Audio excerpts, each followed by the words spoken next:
మహాగణాధిపతయే నమః.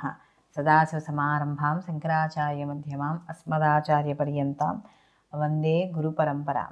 శ్రీమాత్రే నమః. ప్రేక్షకులందరికీ స్వాగతం. అందరికీ కూడా ఆంగ్ల నూతన సంవత్సర శుభాకాంక్షలు. జనవరి 2024 మాస ఫలితాలు నవగ్రహ సంచారాలను అనుసరించి ద్వాదశ రాశుల వారికి ఏ విధంగా ఉంటుంది అనే విషయాన్ని తెలుసుకోబోయే ముందర గ్రహస్థితి కానీ చూసుకుంటే మనకి మేషరాశిలో గురువు యొక్క సంచారం, ఈయన యొక్క వక్రత్యాగం పొందడం అనేది జరుగుతోంది. అలాగే మనకి ఈ రాహుకేతులు ఇద్దరు, అంటే రాహు వచ్చి మీనంలోను, కేతు వచ్చి కన్యలోను సంచారం చేయడం, అలాగే శని భగవానుడు వచ్చి మనకి ఈ యొక్క కుంభరాశిలో సంచారము, శుక్రుడు ఈయన మనకి ఈ వృశ్చిక రాశిలో సంచారం చేయడం అనేది జరుగుతోంది. తదనంతరం ఆయన శుక్రుడికి ఎప్పుడైతే ఈ యొక్క మార్పు చెందుతాడో, అంటే ఈ యొక్క 18వ తారీఖు తర్వాత నుంచి, అంటే 19వ తారీఖు మనకి శుక్రుడు ధనుసు రాశిలోకి మార్పు చెందడం, బుధుడు కూడా వక్రీకరణ పొంది మళ్ళీ వక్రత్యాగాన్ని కూడా ఈయన పొందడం అనేది జరుగుతుంది. 8వ తారీఖు వరకు ఈయన వక్రత్యాగం పొంది మళ్ళీ ఈయన ధనుస్సు రాశిలోకి ఈ యొక్క బుధుడు రావడం అనేది జరుగుతోంది. రవి కూడా ఇక్కడ జనవరి 15వ తారీఖు వరకు రవి ధనుస్సులో ఉండి తదనంతరం మకరంలోకి, కుజుడు కూడా ఇక్కడ మనకి ఈ ధనుస్సు రాశిలోనే ఈయన సంచారం చేయడం అనేది జరుగుతోంది. మొత్తం మీద ఈ మాసం అంతా కూడా చంద్రుడు వచ్చి మనకి ఈ సింహరాశి నుండి మొదలుకొని కన్యారాశి వరకు ఈ మాసం అంతా కూడా సంచారం చేయడం అనేది కనబడుతోంది. కాబట్టి ఈ నవగ్రహ సంచారాలను అనుసరించి ద్వాదశ రాశుల వారికి ఏ విధంగా ఉంటుంది అనే విషయాన్ని తెలుసుకుందాం. మీనరాశి వారికి కానీ చూసుకుంటే ఇక్కడ మీనరాశి వాళ్ళకి ఈ యొక్క జనవరి 2024 ఏదైతే ఉందో వాళ్ళకి కాస్త అన్నిటిలోనూ కూడా విజయ అవకాశాలు పొందడం అనేది జరుగుతుంది. అలాగే ఎవరైతే చేతి వృత్తుల్లో కావచ్చు, లేకపోతే వ్యాపార పరంగా ఉన్నారో వాళ్ళందరికీ కూడా మంచి అనుకూలంగా ఉంటుంది అని మాత్రం మనం ఖచ్చితంగా చెప్పవచ్చు. అయితే ఇక్కడ విద్యార్థులకు కూడా మంచి అవకాశాలు అనేవి లభిస్తాయి. వృత్తి ఉద్యోగ వ్యాపారాల పరంగా కూడా రాణింపు అనేది ఎక్కువగా ఉంటుంది.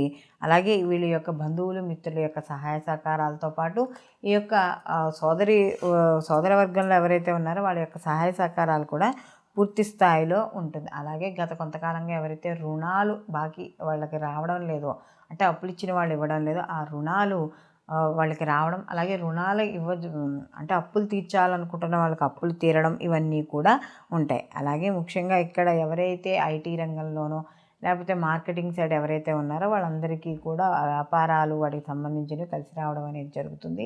ఆరోగ్యపరంగా కూడా అనుకూలత అనేది లభిస్తుంది.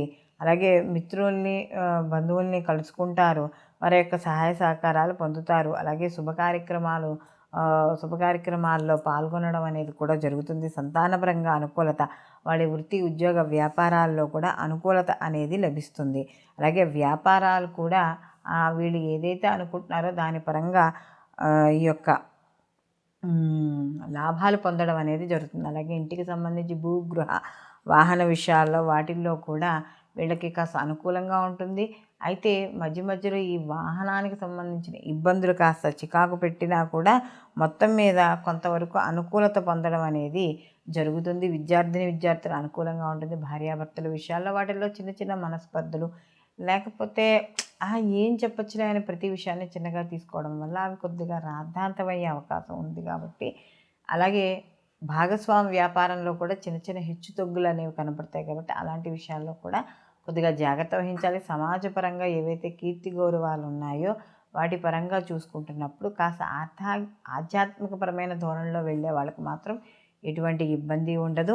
అలాగే ముఖ్యంగా ఎవరైతే ఈ యొక్క సినీ కళా రాజకీయ రంగాల్లో పనిచేస్తున్నారో వాళ్ళందరికీ కూడా మంచి అవకాశాలు అనేవి లభించడం అనేది జరుగుతుంది. మొత్తం మీద ఈ రాశిలో ఎవరైతే ఉన్నారో వాళ్ళందరికీ వృత్తి ఉద్యోగ వ్యాపారాల పరంగాను, విద్యార్థులకి భార్యాభర్తలు అందరికీ కూడా అనుకూలమైన ఫలితాలు గోచరిస్తున్నాయి. మధ్యలో చిన్నవి వచ్చినా కూడా అవి పెద్దగా ఇబ్బంది ఏమీ పెట్టవు. అలాగే వీళ్ళు ఎవరైతే కొత్తగా ప్రాజెక్టులు మొదలెట్టాలనుకుంటున్నారో విద్యార్థులు కావచ్చు, లేకపోతే ఉద్యోగస్తులు కావచ్చు, వాళ్ళందరికీ కూడా కాస్త అనుకూలమైన సమయంగా అని మనం చెప్పవచ్చు. వీళ్ళు మరిన్ని మంచి ఫలితాలు పొందడానికి వీరి నిత్యము కూడా దుర్గా ఆరాధన ఎక్కువగా చేసుకోవడం, లక్ష్మీ గణపతి ఆరాధన ఎక్కువగా చేయడం ద్వారా మరిన్ని మంచి ఫలితాలు పొందడం అనేది జరుగుతుంది. మనకి ఈ యొక్క గ్రహస్థితి కానీ చూసుకుంటున్నప్పుడు మాస ఫలితాలులో అనేవి మనం చెప్పుకునేవి గోచారానికి సంబంధించిన ఫలితాలు. అయితే ఈ గోచార ఫలితాలు అనేవి మనకి 100% మనకి ఉండదు కాబట్టి ఇవి కేవలం అంటే ఒక రాశికి సంబంధించినవి. అంటే అదే రాశిలో ఎంతోమంది జన్మించి ఉంటారు. అందరికీ ఒకే విధంగా ఉంటుంది అని చెప్పుకోవడానికి లేదు. అంటే చిన్న చిన్న మార్పులతో దగ్గర సూచనలుగా ఉంటాయి. అయితే మనకి పూర్తి విశ్లేషణ కావాలి అనుకున్నప్పుడు మాత్రం ఈ యొక్క గోచార ఫలితాలతో పాటుగా జన్మజాతక ఫలితాలు అనేవి తప్పకుండా పరిశీలనలోకి చేసుకోవాలి. ఎందుకంటే వ్యక్తి యొక్క జాతకం అనేటప్పటికీ లగ్నము, దానికి జరుగుతున్న మహర్దశలు, అంతర్దశలు, ప్రత్యంతర దశలు ఇవన్నీ కూడా తెలుస్తాయి. అలాగే ఈ గోచార ఫలితాలు అనేవి మనకి ఒక సూక్ష్మంగా తెలుసుకుందుకు ఉండదు, అతి సూక్ష్మంగా తెలుసుకుందుకు ఉండదు.